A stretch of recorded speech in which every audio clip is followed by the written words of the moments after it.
오늘은 사무엘상 23장입니다. 그일라 전투가 나와 있죠. 이 전투는 골리앗 전투만큼이나 중요한 장면입니다. 이 장면은 골리앗은 되게 유명하고 이건 좀 안 유명해서 사람들이 잘 모르긴 하는데 중요도로 따지자면 그만큼이나 중요한 장면이에요. 그러니까 마음을 담아서 함께 보셨으면 좋겠습니다. 이야기를 잠깐 살펴보죠. 그일라 지역에 블레셋이 쳐들어옵니다.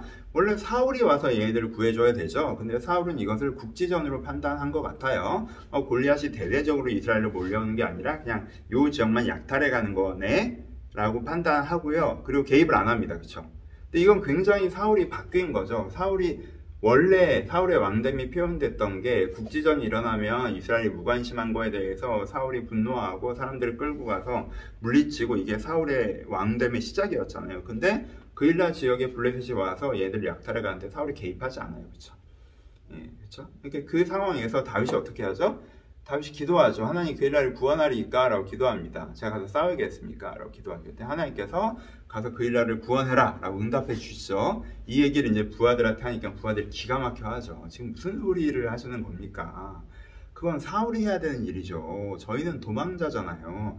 저희가 그렇게 확 드러나는 저희가 그렇게 저희를 노출하면 어떡합니까? 게다가 거기가 성인데 우리가 성에 들어가 있는 걸 사울이 알아서 포위해버리고 달려들면 우리가 어떻게 할 수 있어요? 그건 안 되는 얘기죠. 우리 다윗님 아직도 자기가 군대 장관인 줄 알아. 막 이런, 그쵸? 이런 분위기였어요. 그러니까 다윗이 그런 피드백을 듣고 다시 기도해보죠. 그때 하나님께서 뭐라고 하세요? 가서 싸우라고 하시죠. 그랬더니 다윗이 간다! 하고 부하들이 이끌고 그일라로 갑니다. 그리고 전투로 해서 승리하죠.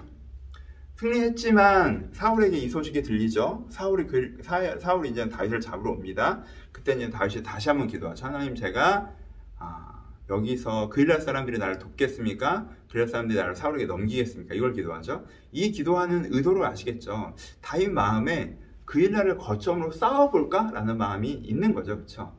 사울은 이들을 버렸는데 내가 이들을 구해줬으니까, 죽을 먹고는 살려줬으니까, 내가 생명의 은이니까 이들이 혹시 나를 위해서 함께 싸워주지 않을까? 그러면은 작은 성이긴 하지만 이 성을 중심으로 항전해보는 건 어떨까? 라는 생각을 다윗이 한 거죠.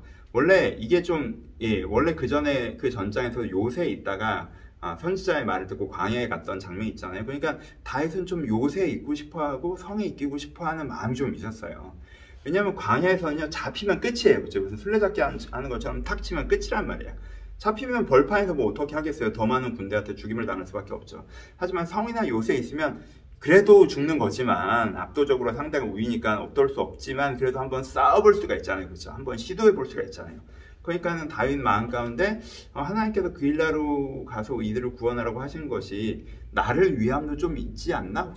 혹시 있는 거 아닌가? 여기를 거점으로 한번 싸워보라고 하시는 거 아닌가? 이 사람들이 나를 위해서 싸워주지 않을까? 라는 아이디어가 있어서 한번 기도해 본 거죠. 하나님, 이 사람들이 나와 함께 하겠습니까? 나를 사울에게 넘기겠습니까? 라고 기도해 봤더니 하나님이 그들은 사울에게 너를 넘길 것이다 라고 응답을 해주시죠. 그쵸?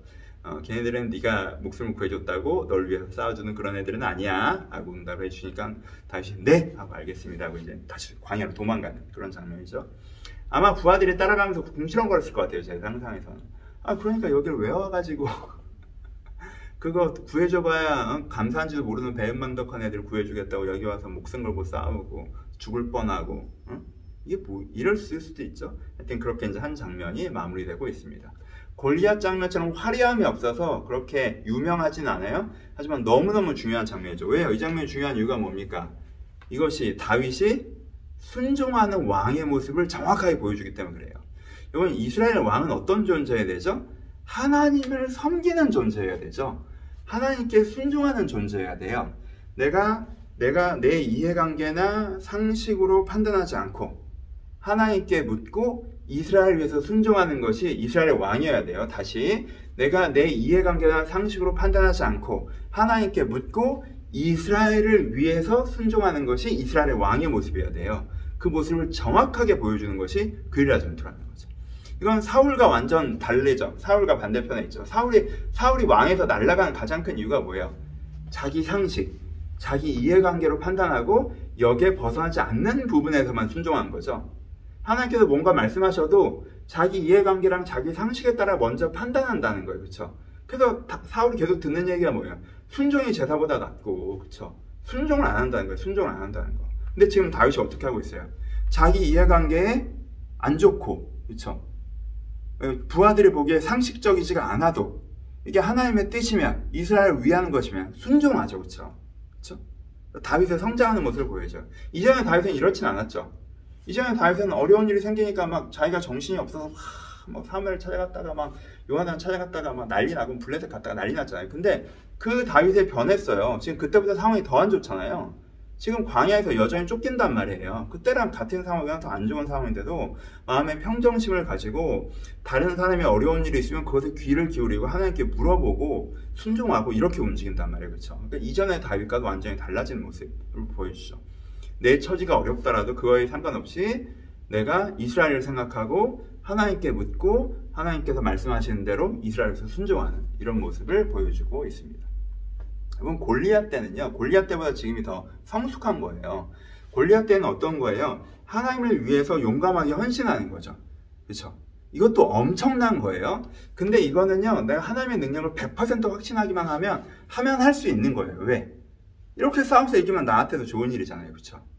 근데 그 일은 그거보다 어려워요. 내가 여기서 싸워서 이긴다고 해도 나한테 좋은 일이 아니야. 지금 굳이 내가 그럴 처지도 아닌 것 같고, 그런데 하나님께서 그걸 원하셔. 그럼 그렇게 한다 라고 하는 건 어떤 면에서 하나님의 능력에 대한 신뢰에서 그 골리앗의 하나님의 능력에 대한 신뢰, 그리고 하나님을 위하는 진심이라면, 여기는 하나님의 주권에 대한 신뢰, 하나님께 시키시면 한다 라는, 그렇죠, 왕대심에 대한 믿음이 있기 때문에 굉장히 성숙한 모습이라고 할 수 있습니다. 이스라엘의 왕으로서 가장 필요한 모습, 순종이 제사보다 낫고, 그 모습을 보여주는 것이 이 장면입니다. 다윗이 왜 이렇게 성숙해졌을까요? 이 이유는 시편에서 찾아볼 수가 있어요. 지금 갑자기 다윗이 확 성숙해져서 점프하는 것처럼 보이는데, 그 블랭크를 시편이 채워주죠. 다윗이 광야에서 어떤 기도를 했는지, 어떤 고통스러운 가운데 간구를 드렸는지, 그리고 어떤 응답과 은혜를 받았는지, 그쵸? 그 광야에서 받은 그 은혜가 다윗을 이렇게 변화시키고 있습니다. 한 가지 더 나오는 건 이제 요나단이죠. 요나단 엄청나죠. 이 와중에 다윗 찾아가서 뭐예요? 격려하고 은혜 주고 그러죠. 그렇죠? 그가 하나님을 힘있게 의지하게 합니다. 그렇죠? 다윗이 행여나 마음 약해져서 잘못할까봐, 그래서 자기가 왕이 될까봐 다윗이 하나님께 힘있게 의지하도록, 그렇죠? 다윗에게 은혜를 주고 격려하고, 그렇죠? 사울의 손이 너에게 절대 미치지 못할 것이다. 네가 반드시 왕이 될 것이다. 난 너보다 못한 존재가 될 것이다. 이게 확실해. 너 믿음의 눈으로 바라봐야 돼. 이 얘기를 하는 거예요, 요나단이 다윗에게. 지금 상황은 나는 왕자고 너는 되게 도망자가 된 것 같지? 사울이 당장이라도 내일을 발견하면 네가 죽을 것 같지? 그래서 네가 왕이 되는 건 완전 말도 안 되는 생각이고, 지금은 목숨 부지하는 거에 정신없는 것 같지? 너 이게 눈에 보이는 환경에 휩쓸리지 마. 믿음을 가져. 하나님의 눈으로 봐. 사울의 손이 절대 너를 미치지 못할 거야. 네가 왕이 될 거야. 내가 너보다 못한 존재가 될 거야. 이것을 네가 믿어야 돼. 이 말을 요나단이에요. 요나단 진짜 대단. 완전히 하나님을 위하는, 자기 이해관계랑 하나님의 이해관계 완전 반대쪽인데도 완전 하나님을 위하는 모습을 보여주죠. 요나단 얘기 또 했었죠. 어나더 레벨 주요. 예, 제가 좀 닮아가기를 바랍니다. 적용하죠. 오늘의 적용은 게릴라 전투 위주로 적용해 보죠. 내가 하나님을 위하는 중심이 있더라도, 방향은 하나님을 위하는 방향이 있더라도, 내가 방법에 있어서 내 상식, 내 능력, 내 판단, 내 이해관계도 조금 고려해 가면서 이런 내가 방법을 이렇게 내가 해가면 하나님의 뜻이 이루어지지 않을 수 있어요, 여러분. 내 방향이 맞아도 방법이 틀린 거죠, 그렇죠? 내가 하나님을 위하는 진심이 있어도 방법에서도 하나님께 듣고 순종하는, 하나님의 방법을 배우고 따라가는 것이 필요하다는 거예요. 때로는 그것이 내 상식에 안 맞을 수도 있고 내 이해관계에 좀 안 좋을 수도 있다 할지라도, 하나님께서 내게 그렇게 명령하신다고 내가 내 마음에 깨달아지면 내가 듣고 순종하는 것이 필요하다는 거죠. 그럼 애초에 뭐부터 시작해야 돼요? 우리가 분별부터 시작해야 되죠. 내가 방향이 이러네. 그래, 그럼 이렇게 해보자. 내 아이디어 막 내가지고 막 계획해보고, 그렇게 하면 되게 좋을 것 같은데, 이러기 이전에 이 방향 속에서 기도 먼저 해야죠. 그렇죠? 이런 계획을 세우더라도 기도를 같이 해야죠. 하나님, 제가 이렇게 하는 것이 맞습니까? 하나님께서 내가 원하신 것이 무엇입니까? 기도해 봐야죠. 그리고 하나님께서 여러분의 마음 가운데 어떤 세미한 은혜와 분별력을 주시면 그것들에 순종해가는 연습들이 필요하죠.